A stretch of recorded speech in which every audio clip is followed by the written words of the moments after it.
এই আলাপটা করব করব করে করা হয় নাই, কিন্তু না কইরা থাকা গেল না। বাংলাদেশের সাথে আমেরিকার ট্যারিফ আলোচনা চলতেছে। মানে আমেরিকার বাজারে বাংলাদেশের পণ্য ঢুকতে হইলে, সেটা গার্মেন্টস হোক, চামড়া হোক, যেটাই হোক, কত ট্যাক্স দেওয়া লাগবে। মানে আমেরিকা তার দেশে ঢোকা সব পণ্যের উপরে অতিরিক্ত ট্যাক্স বসাবে, সব দেশে। আগে এই ট্যাক্স ছিল 0 বা 5%, সেইটার ট্যাক্স বা ট্যারিফ হয়ে যাবে 20% বা 30% বা তারও বেশি। এটা হুদাহুদি করে নাই, তারা কইতেছে এটা রিসিপ্রোকাল ট্যারিফ, মানে তুমি যেমন ট্যাক্স বসাও আমার পণ্যে, আমি তেমন ট্যাক্স বসাবো তোমার পণ্যে। মানে বাংলাদেশ যদি আমেরিকান পণ্যে 30% ট্যাক্স দেয় ধরে, তাহলে বাংলাদেশি পণ্যকে আমেরিকায় ঢোকার জন্য 30% ট্যাক্স দিতে হবে, নো হাঙ্কি পাঙ্কি। তো এই ট্যারিফ বসায় আমেরিকা থামে থাকে নাই, তারা আলাপ আলোচনা শুরু করছে দেশগুলোর সাথে। অনেক দেশ আলোচনা করে ট্যারিফ কমায়ও নিছে, শুল্ক কমায় নিছে আর কি।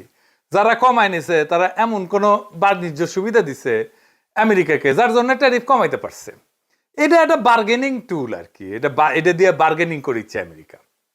বাংলাদেশের আলোচনা চলতেছে, এটা আগামী 31 তারিখের মধ্যে ফাইনাল হবে, মানে 2-1 দিনের মধ্যেই আর কি, যে বাংলাদেশ কত পাইতেছে ট্যাক্স বা ট্যারিফ।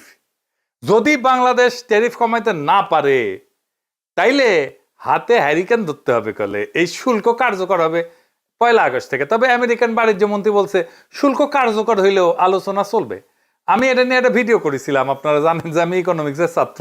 এই শুল্ক দীর্ঘমেয়াদে আমেরিকান ইকোনমির ক্ষতি করবে, তবে স্বল্প মেয়াদে তা আমাদের ক্ষতি করবে, অবশ্যই করবে, যদি আমরা শুল্কের একটা ভালো রেট না পাই। যাই হোক, আমি ওই একাডেমিক আলোচনাতে যাব না। আমরা এই চুক্তির একটা বিশেষ দিক নিয়ে আলোচনা করব। কুটি এসে ইন্ডিয়া গ্যাঞ্জাম করিচ্ছে, আর ইন্ডিয়ার গ্যাঞ্জাম করে লাভটা কি, এটা নিয়ে আলাপ করব। এটা হইতেছে গোপনীয়তার চুক্তি। মানে এই যে বাংলাদেশ আলোচনা করতেছে আমেরিকার সাথে, সে আলোচনার আগে একটা চুক্তি করেছে বাংলাদেশের সাথে, তার নাম গোপনীয়তার চুক্তি। এখন বাংলাদেশে হাউকা উঠেছে, কেন এই আলাপ গোপনে করতে হবে, কেন পাবলিক জানিতে পারিবে না, ইউনূস সরকার খুব খারাপ কাজ করিচ্ছে, তাই না? দেবপ্রিয় কইছে এই ধরনের গোপনীয়তা চুক্তি করছে বাংলাদেশ এই ট্যারিফের নেগোসিয়েশনের টাইমে, তার নজিরবিহীন, আগে কখনো এটা হয় নাই। দেখেন, কথা সত্য, মিছা কথা কয় নাই। তার সাথে এটাও সত্য